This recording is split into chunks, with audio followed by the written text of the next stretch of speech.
வேதாகமத்தை திருப்பலாம். 1 சாமுவேலின் புஸ்தகம் 14வது அதிகாரம் 7வது வசனத்தை நாம் வாசிக்க கேட்கலாம். 1 சாமுவேல் 16:7. கர்த்தர் சாமுவேலை நோக்கி, இவனுடைய முகத்தையும் இவனுடைய சரீர வளர்ச்சியும் பார்க்க வேண்டாம். நான் இவனை புறக்கணித்தேன். மனுஷன் பார்க்கிறபடி நான் பாரேன். மனுஷன் முகத்தை பார்ப்பான், கர்த்தரோ இதயத்தை பார்க்கிறார். கண்களை மூடி நாம் ஜெபிப்போம். வானத்துக்கும் பூமிக்கும் சகல அதிகாரமும் படைத்த எங்கள் அன்பின் பரலோக பிதாவே, ஆசீர்வதிக்கப்பட்ட இந்த நல்ல நாளிலும் ஆண்டவரை இப்பொழுதும் நீர் எங்களுக்கு கொடுத்திருக்கிற இந்த நல்ல வார்த்தைக்காய் நன்றி செலுத்துகிறோம். இந்த வார்த்தையின் மூலமா எங்களோடு நீர் பேசுவதாக. பேசுகிறது நீங்கள் அல்ல, பரிசுத்த ஆவியானவர் என்ற வார்த்தையின்படி நீ பேசும். நாங்கள் கேட்கிறோம். அடியனை மறைத்து நீர் வெளிப்படும் பெரிய காரியங்களை செய்யும். இயேசுவின் நாமத்தில் ஜெபிக்கிறோம் எங்கள் நல்ல பிதாவே, ஆமென். வாசிக்கலாம் மீண்டுமாய். கர்த்தர் சாமுவேலை நோக்கி, நீ இவனுடைய முகத்தையும் இவனுடைய சரீர வளர்ச்சியையும் பார்க்க வேண்டாம். நான் இவனை புறக்கணித்தேன். மனுஷன் பார்க்கிறபடி நான் பாரேன். மனுஷன் முகத்தை பார்ப்பான், கர்த்தரோ இருதயத்தை பார்க்கிறார் என்றார். ஹல்லேலூயா, ஹல்லேலூயா. அருமையான தேவ பிள்ளைகளே, இந்த சம்பவத்தை நாம் நன்கு அறிந்திருக்கிறோம். ஆண்டவராகிய கர்த்தர் சாமுவேலை அழைத்து ஆண்டவர் சொன்ன ஒரு வார்த்தை, சாமுவேலே, இஸ்ரவேல் தேசத்திலே அடுத்ததாக ஒரு ராஜாவை நான் ஏற்படுத்த வேண்டும். இப்ப அந்த ராஜாவை அபிஷேகம் பண்ண வேண்டிய பொறுப்பு உன்னுடைய காரிய கையில இருக்கிறபடினாலே நீ எழும்பி நீ அங்கே உன் தைல கொம்பை எடுத்துக்கொண்டு அங்கே நான் சொல்லுகிற ஒரு மனிதனிடத்திற்கு நீ கடந்து சொல்ல வேண்டும் என்று சொல்லி அங்கே ஆண்டவர் சொல்லும் பொழுது, இப்பொழுது ஆண்டவர் அந்த வார்த்தைகளை சொன்ன மாத்திரத்துல சாமுவேல் அந்த வார்த்தைக்கு கீழ்ப்படிந்து, இப்பொழுது ஆண்டவர் நான் எந்த இடத்திற்கு நான் போக வேண்டும் என்று சொன்ன போது ஆண்டவர் சொன்னார், பெத்லகேமிலே ஈசா என்கிறதான ஒரு மனிதனுடைய வீட்டிற்கு நீ போக வேண்டும் என்று ஆண்டவர் சொன்ன போது, இப்பொழுது அங்கே சாமுவேல் கடந்து சொல்கிறார். இப்பொழுது சாமுவேல் அங்கே போய் ஈசாயை பார்த்து சொன்னார், உன்னுடைய வீட்டில் இருக்கிற புத்திரனை ராஜாவாய் அபிஷேகம் பண்ணும்படிக்கு கர்த்தர் அனுப்பினார் என்று கேள்விப்பட்ட சொன்ன மாத்திரத்திலே அங்கே ஈசாயினுடைய இருதயம் சந்தோஷத்தினாலே அது நிறைந்திருந்தது. இப்பொழுது ஈசாய் தன்னுடைய மூத்த மகனை அழைக்கிறான். அவன் அந்த சவுலுடைய ராஜ்யபாரத்திலே ராணுவத்திலே நல்ல ஒரு உயர்ந்த நிலையில இருக்கிறவனை அழைத்து வருகிறான். ஏன் என்று சொன்னால், அவன் பார்ப்பதற்கு நல்ல உயரமானவன், நல்ல பலசாலியானவன். இப்பொழுது ஆண்டவர் அங்கே அந்த மனிதனை பார்த்து அங்கே சாமுவேல் இடத்துல சொல்லுகிறார், சாமுவேலே, நீ இந்த மனிதனை அபிஷேகம் பண்ண வேண்டாம் என்று ஆண்டவர் சொல்லுகிறார். சாமுவேல் கேட்கிறார், ஆண்டவரே, இந்த மனிதன் சவுலை போல நல்ல ஹைட் நல்ல வெயிட்டா இருக்கிறானே, இவனை அபிஷேகம் பண்ணிடலாமே என்று சொன்ன போது ஆண்டவர் சொல்லுகிறார், மனுஷன் பார்க்கிறபடி நான் என்ன பண்ண மாட்டேன். பாரு, மனுஷன் முகத்தை பார்க்கிறான், கர்த்தரோ, சத்தமா சொல்லுங்களேன், கர்த்தர் எதை பார்க்கிறவர்? கர்த்தர் ஒரு மனிதனுடைய இருதயத்தை பார்க்கிறவர். ஆமென், ஹல்லேலூயா. நன்றாய் கவனியுங்கள். ஒரு மனிதனுடைய ஆசீர்வாதம் எப்படி அவனுடைய வாழ்க்கையில ஒரு மனிதனுடைய வாழ்க்கையில அவன் ஆசீர்வாதத்தை சுதந்திரித்துக் கொள்கிறான். எந்த மனிதனுடைய இருதய ஆண்டவருக்கு பிரியமானபடி ஆண்டவருடைய வார்த்தைக்கு கீழ்ப்படிந்து நடக்கிறதோ அந்த இருதயத்தை பார்த்து கர்த்தர் அவனை ஆசீர்வதித்து உயர்த்துகிறவராய் இருக்கிறார். ஹல்லேலூயா. இந்த தாவீது ஒரு நல்ல ஒரு ராணுவத்தில் வேலை பார்த்தவன் அல்ல. இந்த தாவீதை கர்த்தர் ராஜாவாய் அபிஷேகம் பண்ண வேண்டும் என்று சாமுவேல் இடத்துல சொன்ன போது இப்பொழுது இந்த தாவீது நல்ல ஒரு உத்தியோகத்தில் இருந்தவன் அல்ல என்று வேதம் சொல்லவில்லை.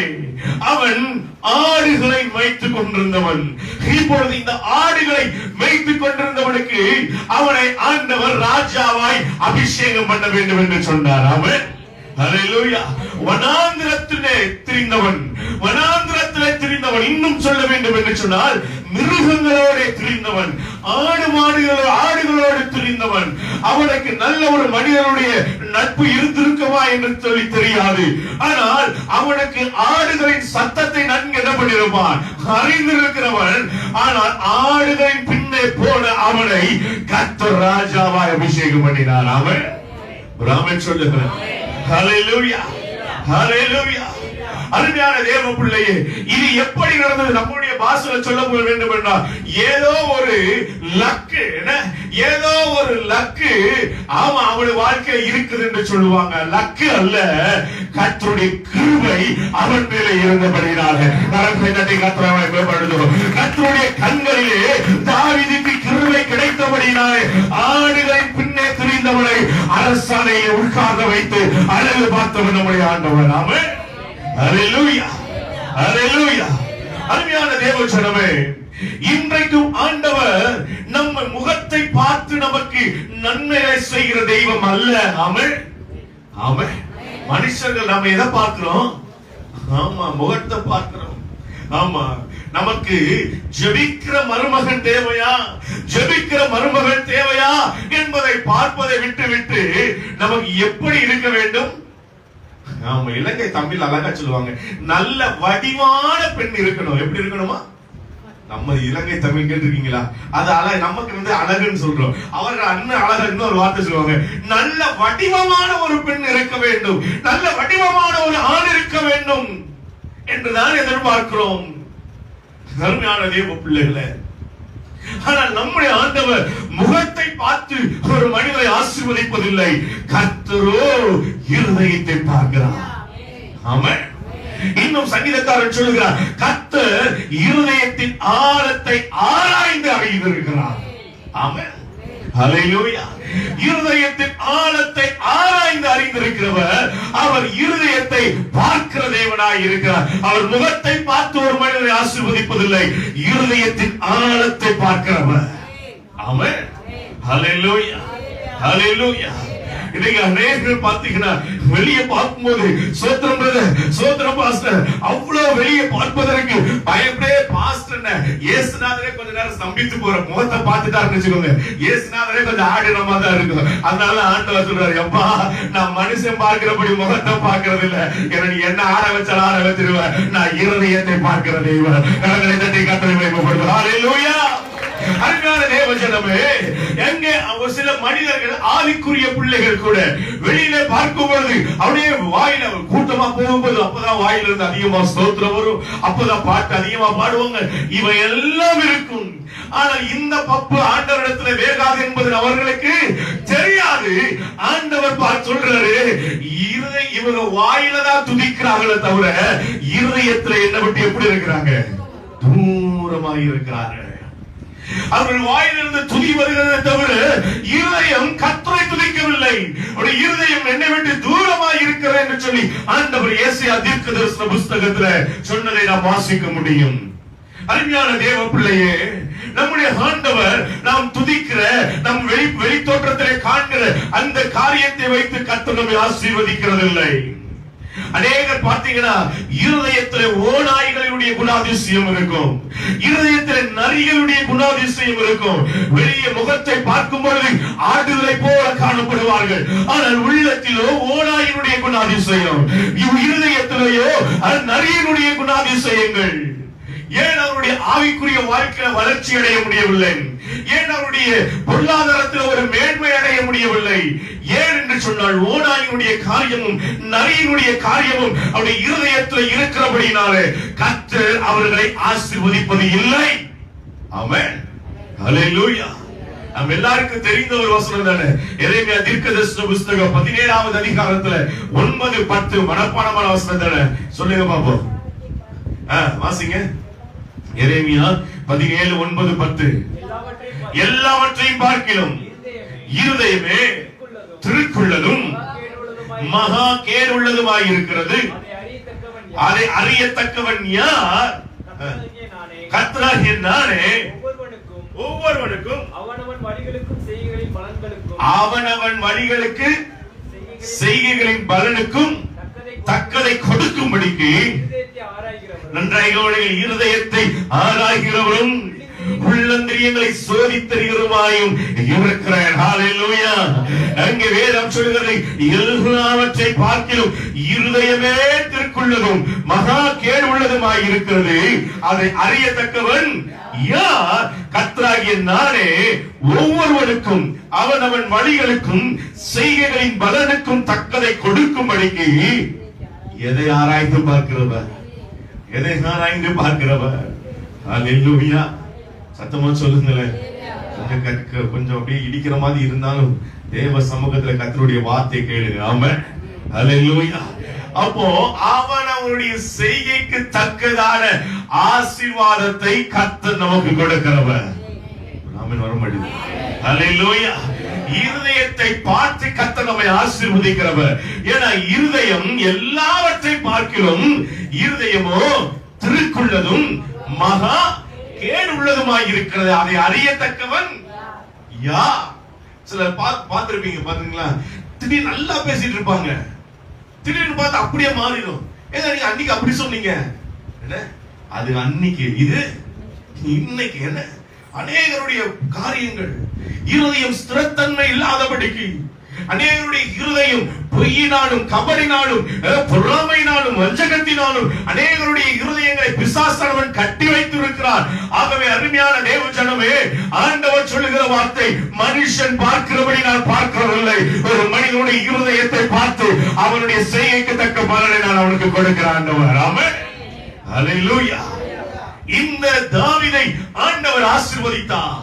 நான் கடந்த நாட்கள்ல இந்த தாவீதை குறித்து நான் படித்த போது, இந்த தாவீதிடத்துல ஆண்டவர் அவருடைய இருதயத்திலே கண்டது என்ன என்பதை நான் கொஞ்சம் யோசிக்க ஆரம்பித்தேன். ஆண்டவர் தாவீதை அங்கே அப்போஸ்தலர் நடபடிகளை சொல்லும் பொழுது அவனை என் இருதயத்திற்கு ஏற்றவன் என்று ஆண்டவர் சொன்னார். ஆமென். ஹல்லேலூயா. ஹல்லேலூயா. ஆண்டவர் தாவீதை சொல்லும் பொழுது என் இருதயத்திற்கு ஏற்றவன் என்று ஆண்டவர் தாவீதை சொல்லுவதற்கான அவசியம் என்ன? ஆண்டவர் எவ்வளவாய் தாவீதுடைய இருதயத்தை புரிந்து வைத்திருக்கிறார், எவ்வளவாய் தாவீதுடைய இருதயத்தை கர்த்தர் பார்த்திருக்கிறார். அப்படி என்ன தாவீதுடைய இருதயத்தில் இருந்தது, அப்படி என்ன தாவீதுடைய வாழ்க்கையில இருந்தது, கொஞ்சம் நாம் நிதானித்து பார்க்க வேண்டும். அருமையான தேவ பிள்ளையே, இன்னைக்கு ஆவிக்குரிய பிள்ளைகள் ஏதோ ஞாயிற்றுக்கிழமை ஆராதனைக்கு போக வேண்டும், வேதத்தை படிக்க வேண்டும், ஜெபிக்க வேண்டும், காணிக்கை போட்டால் போதும் என்று இல்லாதபடிக்கு என்னுடைய வாழ்க்கையில வேதத்தில் சொல்லப்பட்டிருக்கிற அந்த காரியங்கள் என்னுடைய வாழ்க்கையில இருக்கிறதா, அந்த வார்த்தையின்படியே நான் வாழ்வேன் என்று சொன்னார். இந்த பட்டணத்திற்கு நான் இயேசுவை பிரதிபலிக்கிறவனாய் இருப்பேன். கர்த்தர் என்னை ஆசீர்வதித்து என்னை உயர்த்துகிற தேவனாய் இருக்கிறார். நான் நடமாடுகிற ஒரு வேதாகமாய் நான் காணப்படுவேன். ஆமென். ஹல்லேலூயா. அருமையான தேவ பிள்ளையே, இன்றைக்கும் இந்த தாவீதுடைய வாழ்க்கையில, அந்த தாவீதுடைய வாழ்க்கையில காணப்பட்ட காரியங்கள் என்ன என்பதை நான் வேகமாய் சொல்லி அடுத்த மழை வருவதற்குள்ளாகவே நான் முடித்து விடுகிறேன். உங்களுடைய கவனங்கள் செய்தியிலே இருக்கட்டும். வாசிக்கலாம். 1 சாமுவேலின் புஸ்தகம் 16வது அதிகாரம் 11-12 வசனங்களை நாம் வாசிக்க கேட்கலாம். உன் பிள்ளைகள் இவ்வளவுதானா என்று ஈசாயை கேட்டான். அதற்கு அவன், இன்னும் எல்லாருக்கும் இளையவன் ஒருவன் இருக்கிறான், அவன் ஆடுகளை மேய்த்துக் கொண்டிருக்கிறான் என்றான். அப்பொழுது சாமுவேல் ஈசாயை நோக்கி ஆள் அனுப்பி அவனை அழைப்பி, அவன் இங்கே வரும் மட்டும் நான் பந்தியிருக்க மாட்டேன் என்றான். ஆள் அனுப்பி அவனை அழைப்பித்தார். அவன் சிவந்த மேனியும் அழகிய கண்களும் நல்ல ரூபமுள்ளவனாயிருந்தான். அப்பொழுது கர்த்தர், இவன் தான், இனி எழுந்து இவனை அபிஷேகம் பண்ணு என்றான். ஹல்லேலூயா. ஹல்லேலூயா. அருமையான தேவ பிள்ளைகளே, இங்கே நாம் வாசிக்கிறோம் 11வது அதிகார வசனத்துல நீங்கள் வாசித்து பார்க்கும் பொழுது அங்கே சாமுவேல் கேட்கிறான் ஈசாயினிடத்துல, ஈசாயே, உனக்கு பிள்ளைகள் இவ்வளவுதானா என்று கேட்ட மாத்திரத்துல இப்பொழுதுதான் ஈசாய்க்கு ஒரு ஞாபகம் வருகிறது. 7 பிள்ளைகளை சாமுவேலிடத்துல காண்பித்து கொடுத்தவன் 8வது மகனை அவன் மறந்து போவதற்கு அல்லது காண்பித்து கொடுக்காமல் போனதற்கு காரணம் என்ன? 7 பிள்ளைகளை போல இவனும் ராணுவத்தில் ஒருவனாய் இருக்கவில்லை. இவன் தன்னுடைய தகப்பனுடைய ஆடுகளை மேய்த்தவன். ஆமென். அல்லேலூயா. ஒரு நல்ல ஒரு உயர்ந்த ஸ்தானத்தில் இருக்கிறவனை சீக்கிரமா இந்த உலகம் அவர்களை வெளியே கொண்டு வரும். ஆனால் இங்க நாம் வாசிக்கிறோம், அவன் தன்னுடைய தகப்பனுடைய ஆடுகளை என்ன பண்ணினானா? மேய்த்து கொண்டிருந்தான். கவனிங்க, எந்த பிள்ளையாவது தன்னுடைய தகப்பன் கஷ்டப்பட்டு உழைக்கிற அந்த வேலைய எந்த பிள்ளையாவது, அப்பா நான் இவ்வளவு படித்திருந்தாலும் நீங்கள் படுகிற அந்த கஷ்டத்தை, ஆனால் அதே வேலையை நானும் கஷ்டப்பட்டு செய்கிறேன் என்று சொல்லி எந்த பிள்ளையாவது முன் வந்து செய்யுமா? சத்தமா சொல்லுங்க. எந்த பிள்ளையாவது செய்யுமா? செய்யாது. ஏன்னா அந்த நாட்களில் ஆடுகளை மேய்த்தவர்கள் ஒரு இழிவான ஒரு காரியத்தினாலே நடத்தப்பட்டார்கள். அதை எகிப்திலே நீங்கள் பார்த்தால் உங்களுக்கு தெரியும். யாத்ராமத்தில் வாசித்து பார்த்தால் தெரியும். அங்கே சொன்ன யோசேப்பு சொன்ன காரியத்தை குறித்து வாசித்தால் உங்களுக்கு விளங்கும். இப்போது இப்படிப்பட்ட ஒரு தொழிலை, தகப்பனுடைய தொழிலை அவன் செய்கிறான் இந்த தாவீது. ஆகவே தான் தாவீதுடைய தகப்பன் 8வது மகனை காண்பித்துக் கொடுப்பதற்கு தயங்கினதற்கு காரணமே என்ன? அவன் இந்த தொழிலை, ஆட்டு மேய்கிற தொழிலை செய்கிறான் என்று சொல்லி அவனை மறைத்து வைத்திருந்தான். ஆனால் அருமையான தேவ பிள்ளையே, என் ஆண்டவர் நீ எந்த வேலையை செய்கிறது என்று ஆண்டவர் பார்க்கல. ஆனால் ஆண்டவர் அங்கே தாவீதை பார்த்ததற்கு காரணம் என்ன தெரியுமா? தன்னுடைய தகப்பனுடைய வார்த்தைக்கு கீழ்ப்படிந்து எந்த பதிலும் சொல்லாம, நானும் ராணுவத்திற்கு போவேப்பா, என்னை அங்கு சேர்த்து விடுகிறேன் என்று சொல்லாமல், என் தகப்பன் சொன்ன வேலைக்கு நான் உடன்பட்டு செய்வேன் என்று சொல்லி எந்த ஒரு மனிதன் செய்தானோ அவனை தான் கர்த்தர் கண்ணோக்கி பார்த்தார். கரங்களை தட்டி கர்த்தரை மகிமைப்படுத்துவோம். தகப்பனுடைய வார்த்தைக்கு கீழ்ப்படிந்து இருக்கிற இருதயத்தை ஆண்டவர் தாவீதினிடத்திலே கண்டார். ஆமென். அல்லேலூயா. தகப்பனுடைய வார்த்தைக்கு கீழ்ப்படிந்த இருதயத்தை ஆண்டவர் தாவீதினிடத்திலே கண்டபடினாலே ஆண்டவர் 7 பிள்ளைகளை புறக்கணித்து தகப்பனுடைய வார்த்தைக்கு கீழ்ப்படிந்த அந்த மகனை கர்த்தர் அபிஷேகித்தார் ராஜாவாய். கரங்களை தட்டி கர்த்தரை மகிமைப்படுத்துவோம். எல்லாரும் உற்சாகமாய் கரங்களை தட்டி அல்லேலூயா. தகப்பனுடைய வார்த்தைக்கு எந்த பிள்ளை கீழ்ப்படிந்து இருக்கிறதோ அந்த பிள்ளைக்கு கர்த்தர் ஆசீர்வாதத்தை கொடுக்கிற தேவனாக இருக்கிறார். ஆமென். அல்லேலூயா. அல்லேலூயா. ஆமா, ஒரு வீட்டுல 3 பிள்ளை. என் தங்கச்சி சின்ன பிள்ளையா இருக்கிறப்ப, நம்ம அப்ப காலேஜ் முடிச்சாச்சு, இது அப்பதான் வளர்ந்து வருது. கடைக்கு போக சொல்லுவாங்க, நம்மள ஏதாவது சொல்லுவாங்க, ஒரு பழமொழி.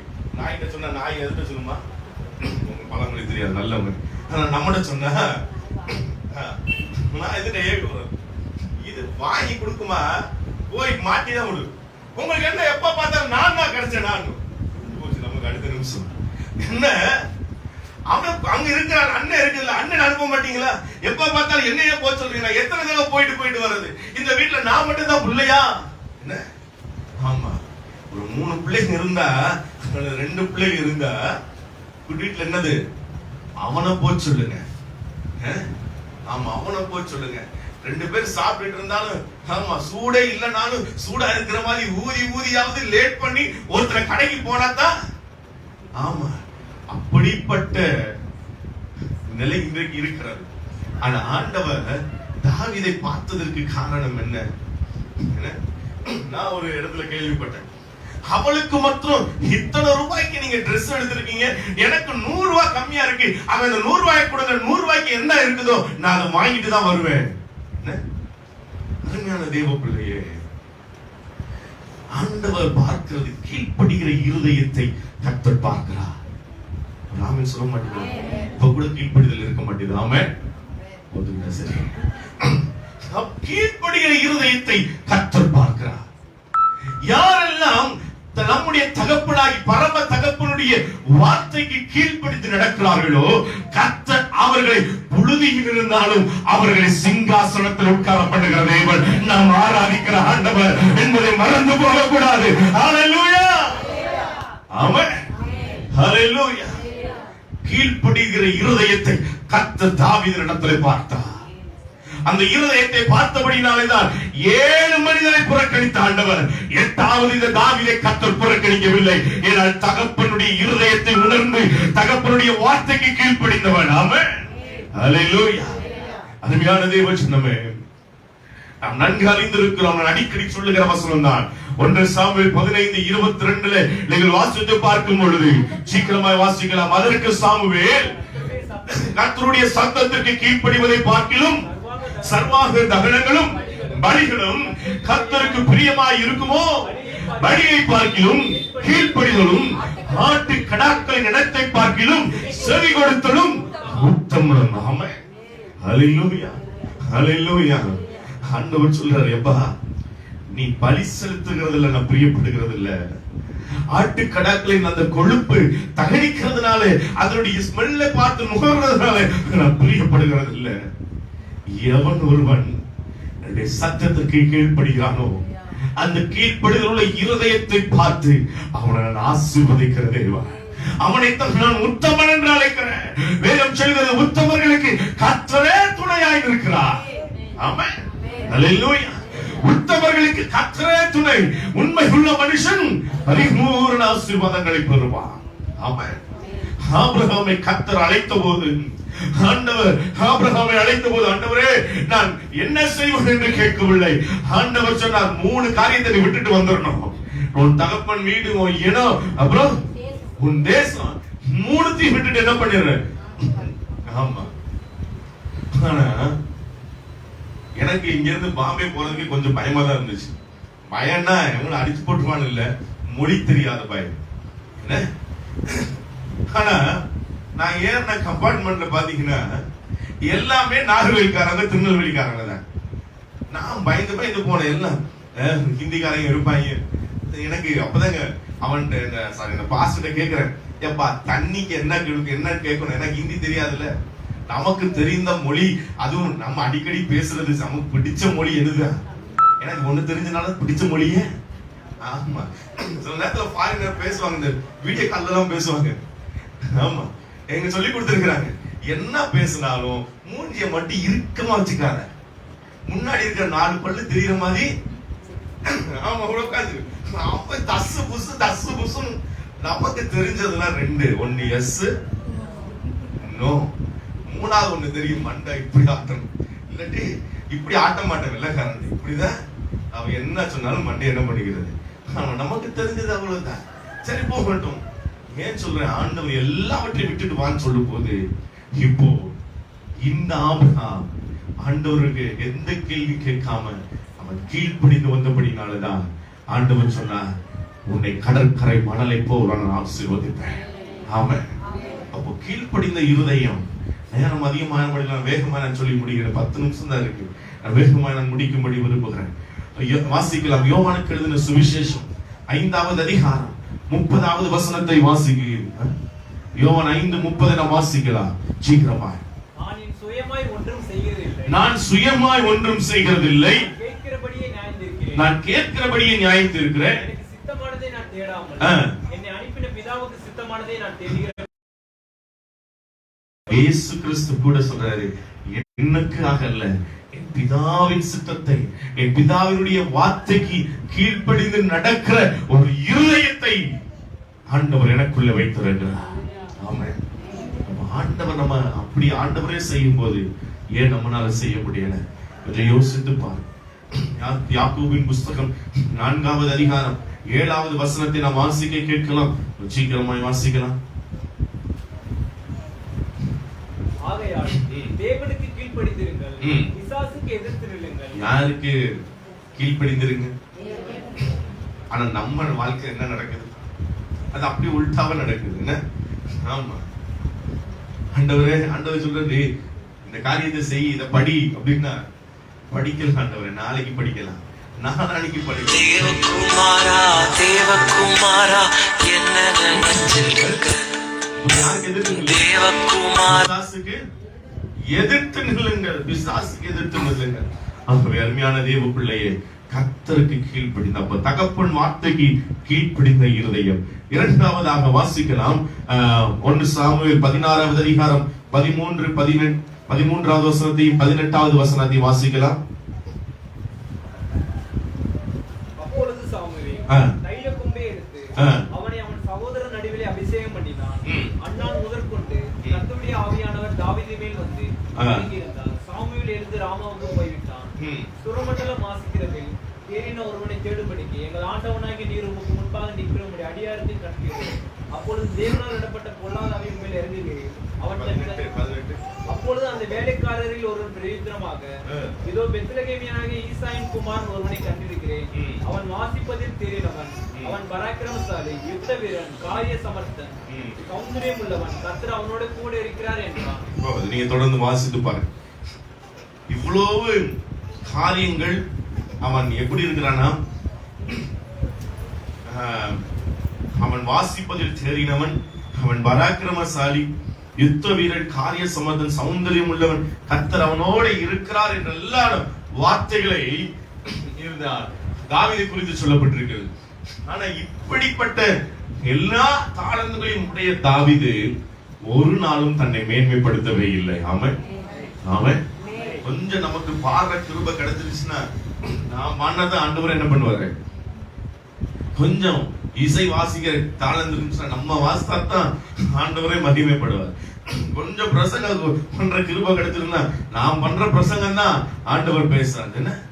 ஆனா இந்த தாவீது இத்தனை காரியங்கள் இருந்தாலும் அவன் சாமுவேலுக்கு முன்பாக நிற்கும் போது அவன் தன்னை தாழ்த்தினவனாய் நிற்கிறான். ஹல்லேலூயா. அப்ப தாழ்மை நம்முடைய வாழ்க்கையில மிக முக்கியம். அங்கே ஆண்டவர் தாவீதுடைய இருதயத்திலே பார்த்தது தாழ்மையினுடைய இருதயம். அவன் இத்தனை காரியங்கள் கையில வைத்து அவனுடைய வாழ்க்கையில இருந்தாலும் அவன் சாமுவேலிடத்தில் தன்னை குறித்து பெருமையாய் பேசாமல் தன்னை முழுவதுமாய் தாழ்த்தினான். அப்ப தாழ்மையின் இருதயம் அவனுக்குள்ளே இருந்தது. ஆகவே தன் கர்த்தர் தாவீதை தெரிந்து கொண்டார். பாருங்க, அவன் உடன்படிக்கை பெட்டிய கொண்டுட்டு வரும்போது அங்க பயங்கரமா டான்ஸ் ஆடிட்டு வரான். அப்ப சவுலுடைய மகள், தாவீதுடைய மனைவி மீகால் கேட்கிறார், ஏண்டா ஒரு பைத்தியக்காரனை போல ஆடுறியே, நீ ஒரு ராஜா இப்படி ஆடலாமா? அவன் சொன்ன வார்த்தை பாத்தீங்களா, நான் தேவனுக்கு முன்பாக இன்னமும் என்ன பண்ணுவேன். இவ்வளவு ஒரு நல்ல ஒரு வார்த்தை பாருங்க. ஆமா, கொஞ்சம் நமக்கு எல்லாம் கொஞ்சம் ஸ்டேட்டஸ்ல அடுத்த ஸ்டெப்பு போயிட்டோம்னா உடனே நம்ம சொல்லுங்க பிரதர், ஆமா ஆமா சொல்லுங்க சிஸ்டர், அது ஸ்டைல்லாம் மாறிடுது. என்ன நம்ம ஸ்டேட்டஸ் மாறிடுது. ஆனா அவ்வளோ பெரிய ராஜா கர்த்தரை துதிக்கும் போது யார் என்ன இருந்தாலும் பார்க்கல, கர்த்தருக்கு முன்பாக தன்னை தாழ்த்தினான். ஹல்லேலூயா, ஹல்லேலூயா. தேவனுடைய மனிதனுக்கு முன்பாக தன்னை தாழ்த்தினான். அந்த தாழ்மை இருதயத்தை கர்த்தர் பார்த்தார். அருமையான தேவ பிள்ளையே, 1 பேதுரு 5:5 வாசிக்கிறோம். தாழ்மையுள்ளவர்களுக்கு கர்த்தர் என்ன பண்றாரா? சத்தமா சொல்லுங்க. கிருபை அளிக்கிறார் தாழ்மை உள்ளவர்களுக்கு. ஆமா, பிள்ளைகளுக்கெல்லாம் பிள்ளைங்க பேசுறதெல்லாம் பாத்தீங்கன்னா பயங்கரமா இருக்கு. நேத்து மணி ஒரு 11:30 இருக்கும். வீட்டுல படிக்கலாம் வாங்க அப்படின்னு தூக்கி 2த்தையும் போட்டு கட்டில போட்டு அமுக்குறோம். சின்ஸ் என்ன பண்ணுச்சு, அமுக்கால எந்திரிச்சு பாட்டு பாடணும்ல அப்படின்னுச்சு. 11:30 மணி ஆயிடுச்சு. சும்மா ஜோம் பண்ணி முடிச்சுட்டு நீமீரே எனக்கு ஆளு சீக்கிரம் எந்திரிக்கணும், அதனால இந்த 2த்தையும் போட்டு அமுக்கிடுவோன்ட்டு 2த்தையும் போட்டு அமுக்குறோம். எந்திரிச்சு பாட்டு பாடணும்ல எந்திரிச்சு அவங்க அம்மாவுடைய அந்த சேலை எடுத்து போட்டு உட்காந்து முக்காடை போட்டு உட்காந்துச்சு.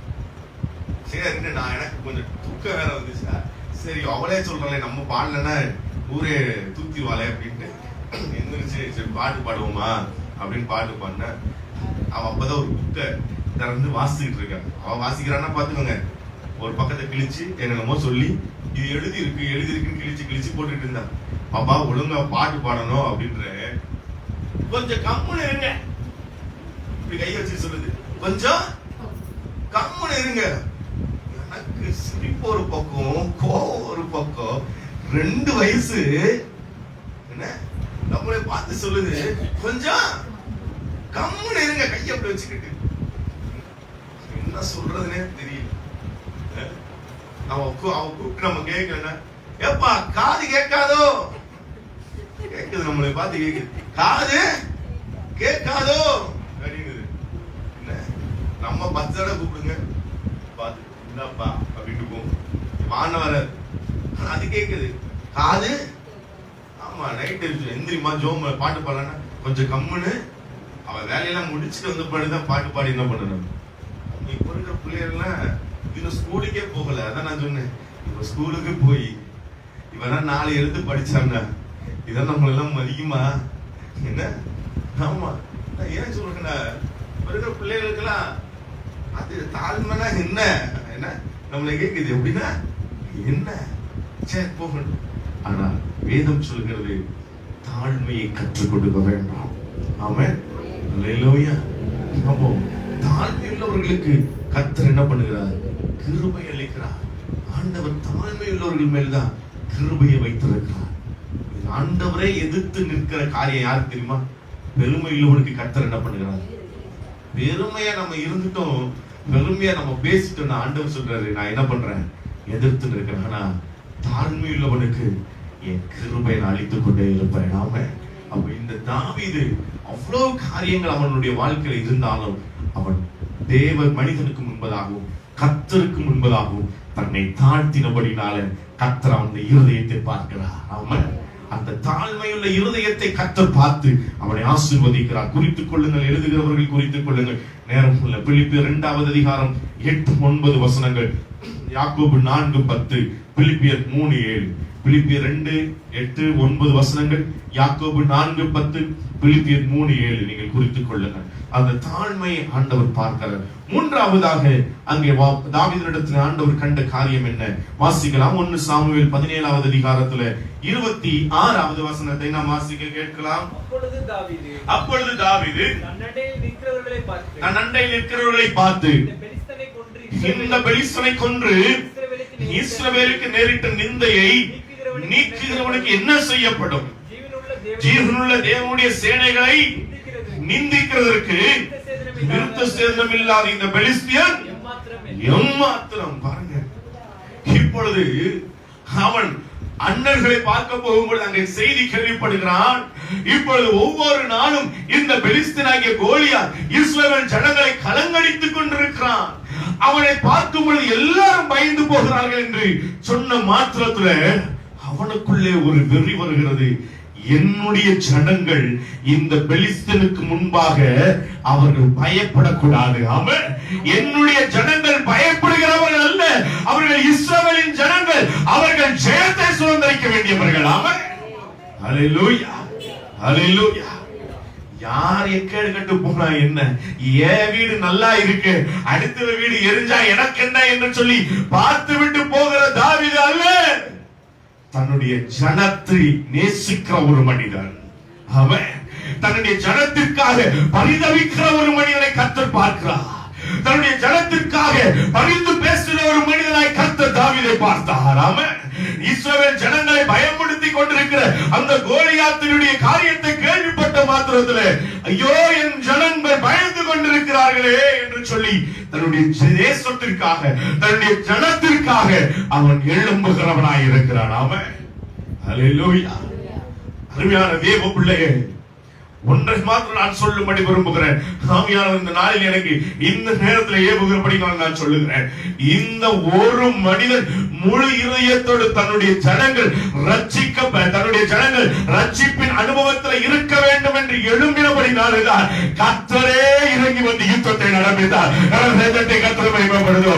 இன்றைக்கு தேசம் இத்தனை நாட்கள் பலவிதமான பொல்லாங்களுக்குள்ளே கிடக்கிறது. அநேக துறப்பின் வாசல்கள் ஜெபங்கள் நடைபெறுகிறது. அநேக 24 கூட்டம் நடைபெறுகிறது.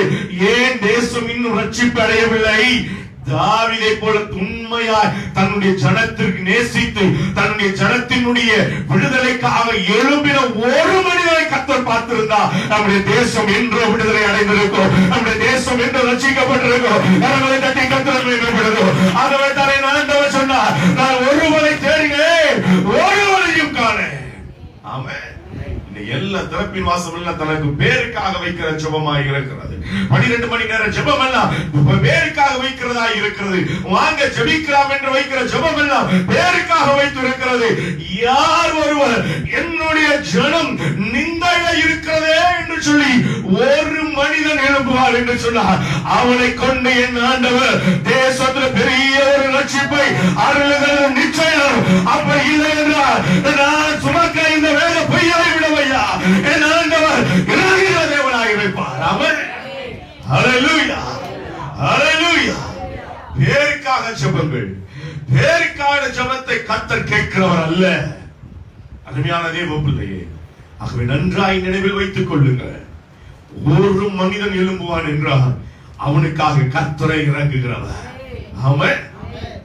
ஆகவே கீழ்ப்படிந்த இருதயம், மூன்றாவது சொன்னேன், தன்னுடைய ஜனங்களுக்காக பரிதபிக்கிற இருதயம் தாவீதுக்குள்ள இருந்தது. மூன்றாவது காரியம், தன்னுடைய ஜனங்களுக்காக பரிதபிக்கிற இருதயம் தாவீதுக்குள்ள இருந்தது என்பதை மறந்து போக வேண்டாம். குறித்துக் கொள்ளுங்கள். யோவேல் 2வது அதிகாரம் 18வது வசனம். யோவேல் 2:18, சகரியா 1:14, யாத்ராகமம் 32:32. மீண்டுமாய் சொல்லுகிறேன். யோவேல் 2:18, சகரியா 1:14, யாத்ராகமம் 32:32. இந்த வசனங்களை குறித்துக் கொள்ளுங்கள். ஒரு மனிதன் எழும்புவார் என்று சொன்னார், கர்த்தர் அந்த தேசத்தை ரட்சிக்க வல்லமை உள்ளவர். ஆமென். ஹல்லேலூயா. தன் தேசத்தை நேசித்தது மாத்திரமல்ல, தன் ஜனங்களுக்காக பரிதபிக்கிற ஒரு இருதயத்தை கர்த்தர் பார்த்தார். ஆமென். ஹல்லேலூயா. ஆகவே ஆண்டவருடைய இருதயம் அப்படிதான் இருந்தது. ஆண்டவருடைய இருதயம் அப்படித்தானே இருந்தது.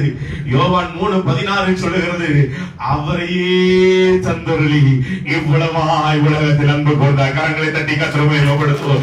என் ஆண்டவர் நம்மத்தில் அன்பு கூர்ந்தது நோக்கம்னாக இன்றைக்கு நீங்கள் எல்லாரும் ரட்சிக்கப்பட்டு கர்த்தரை ஆராதித்துக் கொண்டிருக்கிறோம். ஆமென். ஹல்லேலூயா. ஆகவே பரிதபிக்கிற இருதயத்தை கர்த்தர் பார்க்கிறார். பரிதபிக்கிற இருதயத்தை கர்த்தர் பார்த்தார். நான்காவது ஒரு காரியத்தை நான் சொல்லி நான் முடிக்கும்படி விரும்புகிறேன். வாசிக்கலாம். 1 சாமுவேல் 17வது அதிகாரம் 45வது வசனத்தை நாம் வாசிக்க கேட்கலாம். அதற்கு தாவீது பெலிஸ்தனை நோக்கி, நீ பட்டயத்தோடும் ஈட்டியோடும் கேடகத்தோடும் என்னிடத்தில் வருகிறாய், நானும்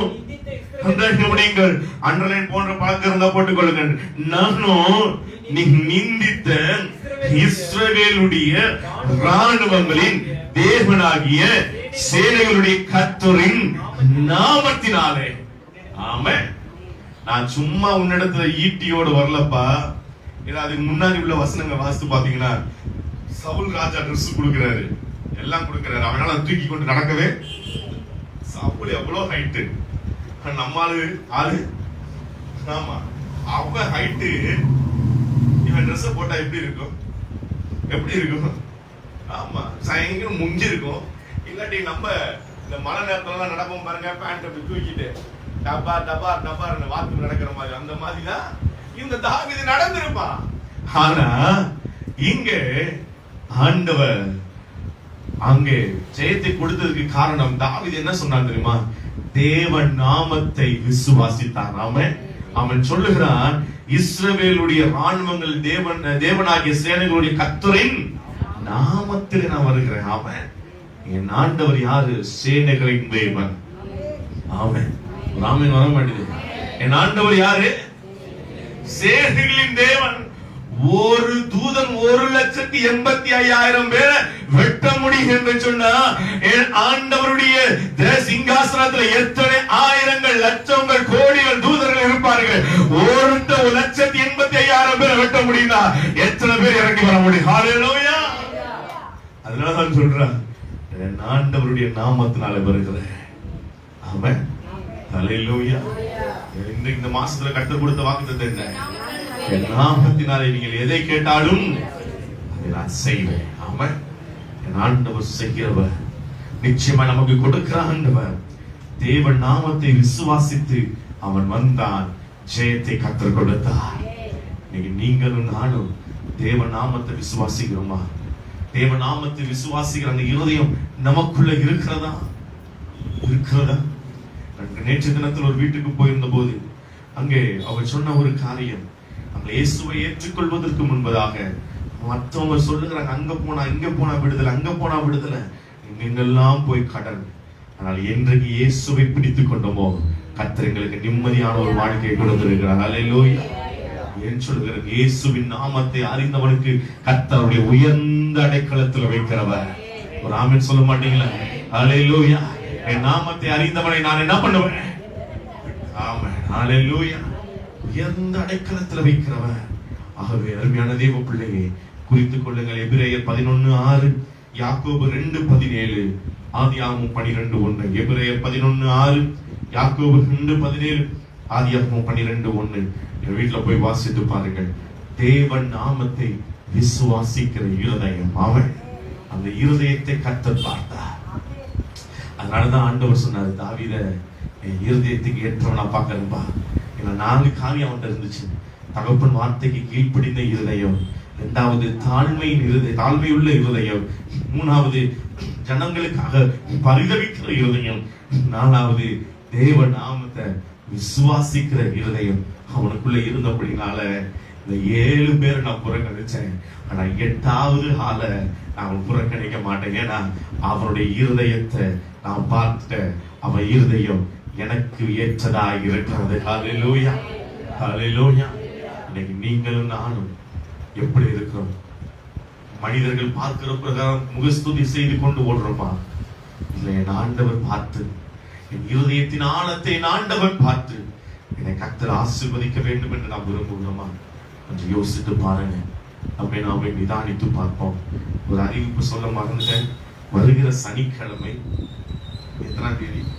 20ஆம் தேதி நமக்கு உபவாச கூட்டம் காலையில 10 மணிக்கு இங்க நடைபெறும்.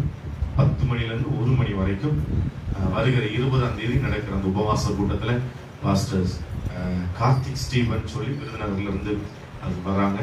மறந்துடாதீங்க, தயவு செய்து எல்லாரும் பங்கு பெறுங்க. விருந்த லீவ் போட்டு தேவ சமூகத்துல வாங்க. ஜனவரி மாதம் சபை திறக்கப்பட வேண்டும், புதிய ஆலயம் திறக்கப்பட வேண்டும். நம்ம எல்லாரும் ஒருமனப்பட்டு ஜெபிக்க போகிறோம்.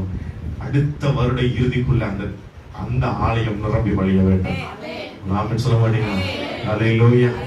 அந்த நாட்கள் அருமையான செபாஸ்டியன் பிரதரோடு நான் பேசும்போது அவங்க சொன்னாங்க, பாஸ்டர் நீங்க நம்ம சர்ச்சை மட்டும் அங்க போயிட்டோம்னா ஒரு கூட்ட ஜனம் வருவதற்கு ரெடியா இருக்காங்க பாஸ்டர். அவன் அல்லேலூயா. நாளை ஆராதனைகள் அநேகர் கேட்கிறாங்க பாஸ்டர் என்று சொல்லும்போது உண்மையிலே ஆண்டவருக்கு நான் நன்றி செலுத்தினேன். ஆண்டவர் அநேக இடங்கள்ல இருந்து திரளான ஆத்துமாக்களை கற்றுக் கொண்டு வரப்போகிறார். அல்லேலூயா. நாம இருக்கிறவர்கள் ஸ்திரப்படுவோம். ஒரு கூட்ட ஜனத்தை கிறிஸ்துவுக்குள்ளே கொண்டு வருவோம். கர்த்தர் நம்மை ஆசீர்வதிப்பாராக. நாம் ஜெபிக்கலாம்.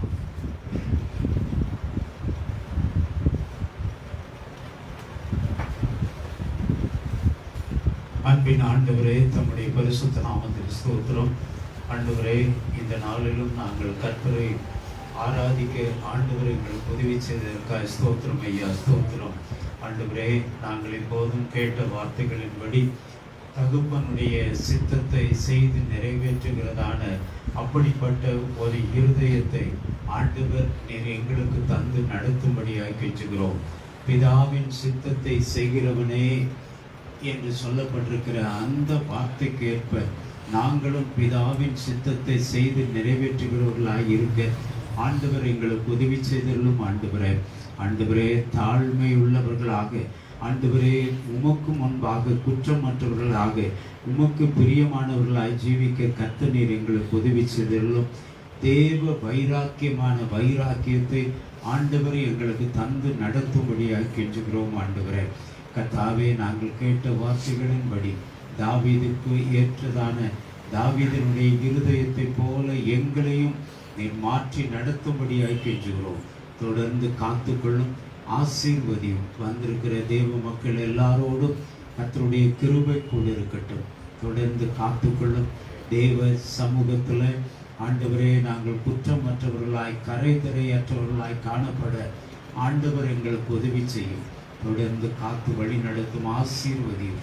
ஆண்டவரே, கூடி வந்திருக்கிற எல்லாரையும் நம்முடைய பொறுப்புள்ள கரத்தில் தருகிறோம். ஒவ்வொருவரையும், ஒவ்வொரு குடும்பத்தின் அங்கத்தினர்களையும் தயவு கூர்ந்து நீர் ஆசீர்வதியும். தம்முடைய பிள்ளைகள் கையிட்டு செய்கிற எல்லா காரியங்களிலும் கர்த்தரின் ஆசீர்வாதம் தங்கி இருக்கட்டும். ஆண்டவரே அப்படியே புதிதாய் வேலைக்கு செல்கிற தம்முடைய மகனோடு கர்த்தருடைய கிருபை கூட இருக்கட்டும். ஆண்டவரே அப்படியே ஊருக்கு செல்லுகிறதான தம்முடைய மகளோடும் கர்த்தருடைய கிருபையின் பிரசன்னம் தங்கட்டும். ஏற்ற எல்லா அனுகூலமான காரியங்களையும் வாய்க்க பண்ணி பத்திரமாய் சென்று சேரவும், அங்கிருந்த நல்ல செய்திகளை நாங்கள் கேட்கவும், உமக்கு சித்தமான வேளையில் நாங்கள் மீண்டுமாய் காணவும் ஆண்டவர் உதவி செய்யும்படியாய் கெஞ்சுகிறோம். வந்திருக்கிற எல்லா மக்களையும் ஆசீர்வதியும், தொடர்ந்து காத்துக்கொள்ளும். துதி கனம் மகிமை எல்லாம் நீர் எடுத்துக்கொள்ளும். மீட்பர் இயேசுவின் நாமத்தில் வேண்டுகிறோம் ஜீவனுள்ள நல்ல பிதாவே, ஆமென் ஆமென். என் ஆத்துமாவே கர்த்தரை ஸ்தோத்திரி, என் முழு பரிசுத்த நாமத்தை ஸ்தோத்திரி. ஆத்துமாவே கர்த்தரை ஸ்தோத்திரி, அவர் செய்த சகல உபகாரங்களையும் மறவாதே. ஆமென். நம்முடைய கர்த்தரும் இரட்சகருமாகிய இயேசு கிறிஸ்துவின் கிருபையும் பிதாவாகிய தேவனுடைய அன்பும் பரிசுத்த ஆவியானவருடைய ஐக்கியமும் சிநேகமும் நம் அனைவரோடும் கூட எப்பொழுதும் இருப்பதாக. ஆமென் ஆமென். கர்த்தர் நம்மை ஆசீர்வதிப்பார்.